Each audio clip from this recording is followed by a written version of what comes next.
George Raveling, the legendary basketball coach, has said he regards reading as a moral imperative. People died, he said, speaking of slaves, soldiers, and civil rights activists, so that I could have the ability to read. If you don't read, and if books don't play a major role in your life, you are betraying the legacy they left for future generations. Another one on reading. General James Mattis, in his autobiography, points out that if you have not read widely, you are functionally illiterate. As Mark Twain said, if you don't read, you're no better than people who can't read. This is also true for specific subjects. I'm functionally illiterate about a lot of things, and that needs to be corrected. Sue Johnson, a clinical psychologist and an author, explained that when couples, or people in general, fight, they don't fight. Instead, they dance, usually about attachments.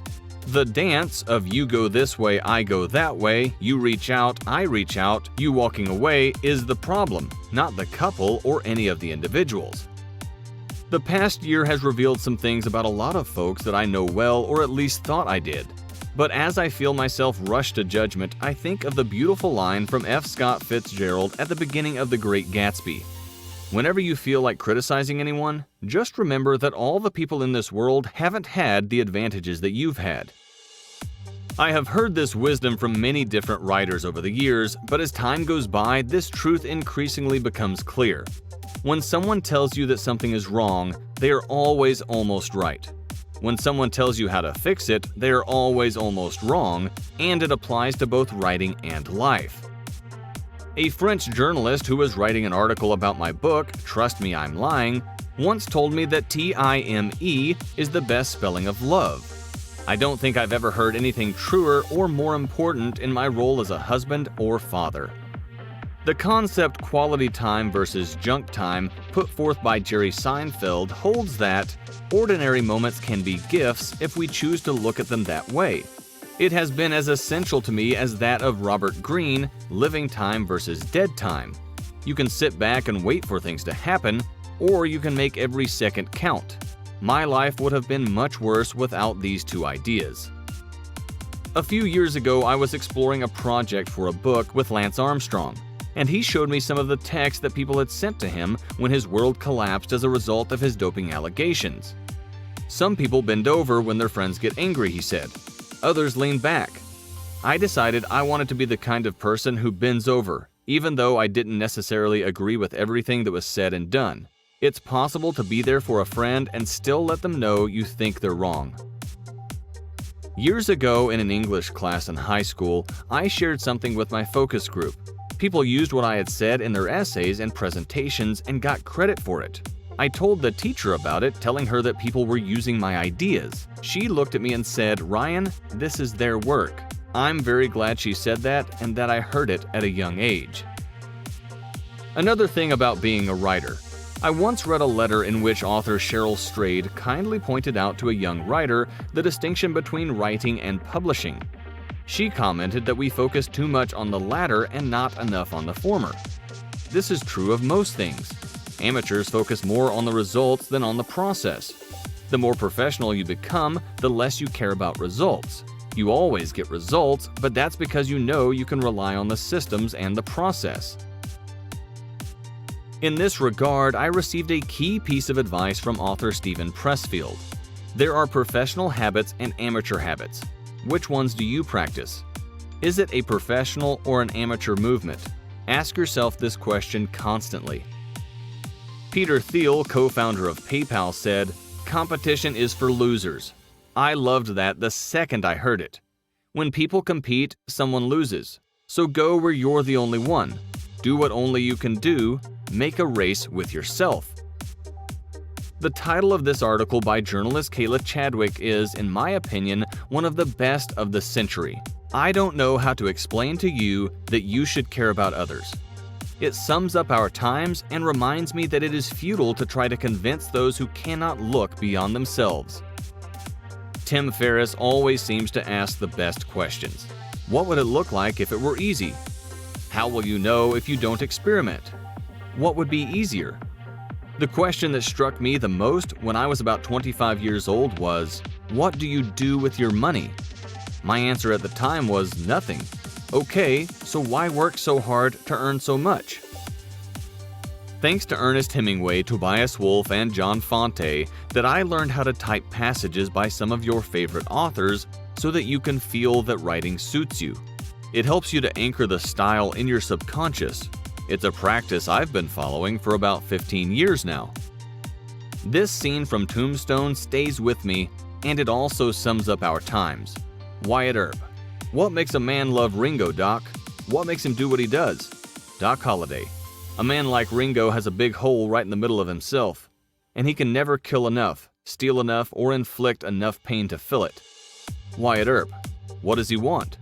Doc Holliday. Revenge. Wyatt Earp. For what? Doc Holliday. To be born. Production and peace are two completely separate activities. The first will not create the second. Steve Kamb, the founder of nerdfitness.com, told me that the best and most polite apology is to say that you have a rule. I have a rule that I don't make decisions on the phone. I have a rule that I don't accept gifts. I have a rule that I don't talk for free anymore. I have a rule that I'm home for bath time with the kids every night. People respect the rules, and they accept that it's not you who turns down the offer, the request, or the opportunity. But the rule doesn't give you a choice. I forgot who it came from, but it is stuck with me.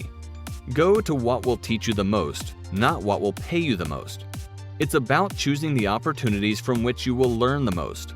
That's the rubric. That's how you get better. People sometimes try to sweeten verbal offers by mentioning how glamorous the place is, or how much fun it will be. I would be more impressed if they told me I was going to have a conversation that would blow my mind.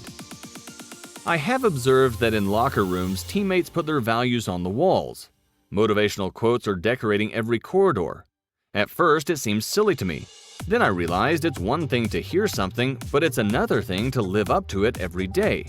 So the challenge pieces I carry in my pocket, the statutes I have on my desk, the artwork I have on my wall, you have to put your precepts on display.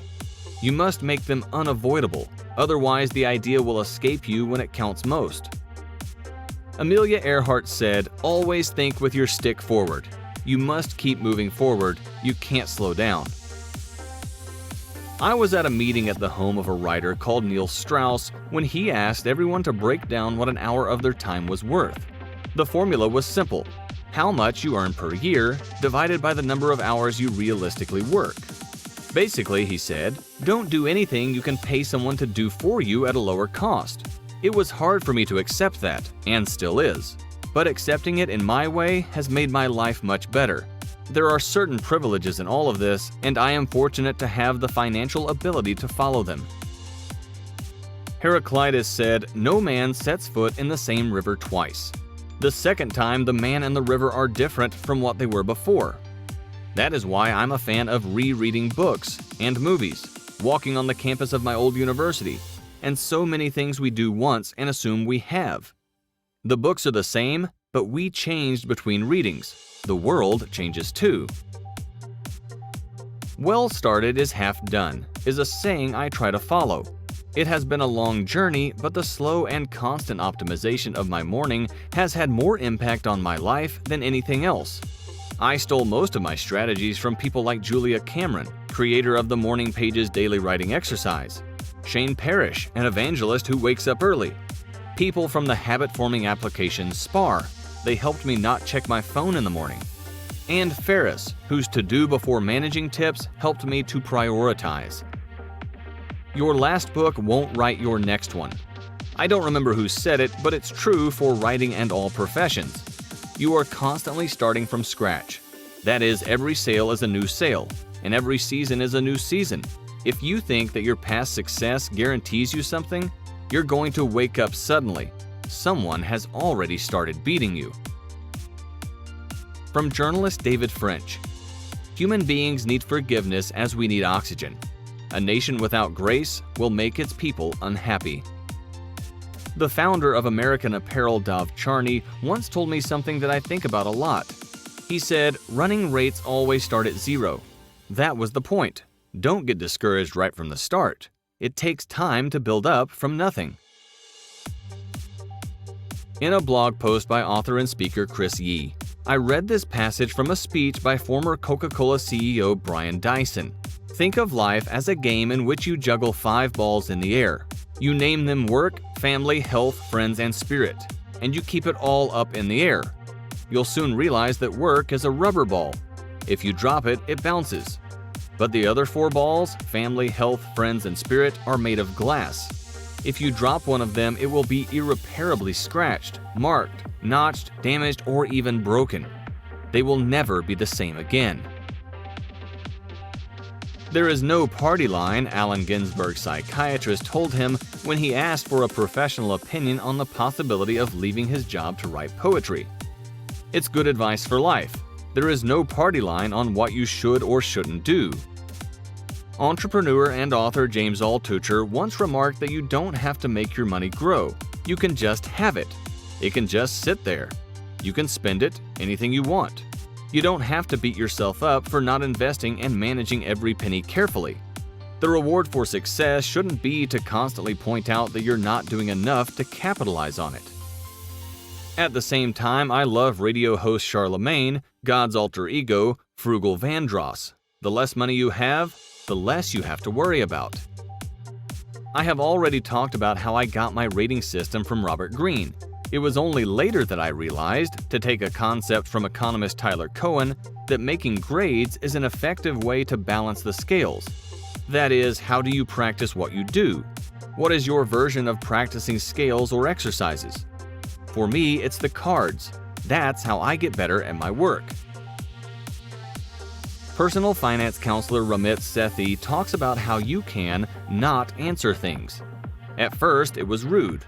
But then I realized it was more rude to ignore my loved ones for things I didn't ask for in the first place. Selective ignorance is the key to productivity, I'm afraid. Once before we had children, I was in the pool with my wife and I couldn't help but suggest activities. Do you want to do laps? I asked her. Should we fill up the rafts? Here, help me empty the filter. Finally, she said, you can just be in the pool. That thought hadn't crossed my mind. Yet it rarely does, so I have to be intentional. I look forward to completing this list on my next trip to the sun. More than anything else on this list, the most important thing I have learned so far is to keep learning. As the Roman Emperor Marcus Aurelius once wrote, "You could be good today, but instead you choose tomorrow."